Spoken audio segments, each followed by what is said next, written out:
Bonjour à tous. Lorsque nous péchons, nous regardons toujours à droite et à gauche pour voir si personne ne nous regarde.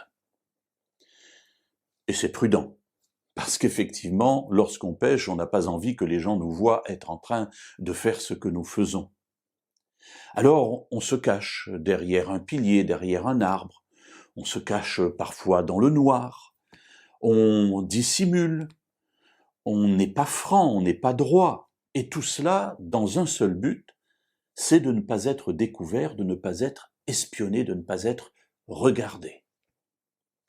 Et je dis souvent, lorsque je parle de ce sujet avec les personnes que je rencontre, que malheureusement, quand on fait cela, on ne regarde pas au bon endroit. La Bible va nous présenter une réalité qui est intéressante et importante pour notre vie, que nous trouvons notamment, mais ce n'est pas le seul passage, dans le livre des psaumes, au psaume 11, et au verset 4. L'Éternel est dans son saint temple. L'Éternel a son trône dans les cieux. Ses yeux regardent, ses paupières sondent les êtres humains. Alors, quand je dis qu'on ne regarde pas au bon endroit, ce n'est pas à droite et à gauche qu'il faudrait regarder, mais c'est lever la tête et regarder en haut.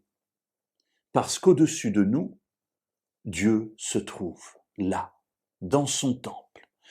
Il est là et il a son trône dans les cieux. Et le psalmiste, ici David, nous dit que ses yeux regardent et ses paupières sondent les êtres humains.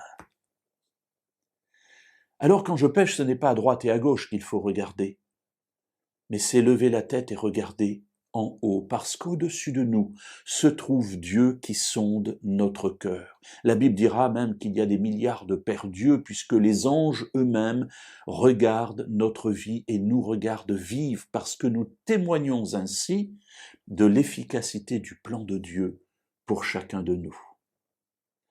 Oui, lorsque nous sommes tentés et que nous prenons la décision de passer à côté de la volonté de Dieu, réfléchissons et souvenons-nous que rien n'est caché aux yeux de Dieu, qu'il voit toutes choses, qu'il connaît toutes choses, et que quel que soit le mur derrière lequel nous nous cacherons, Dieu sera toujours là pour nous voir et être près de nous.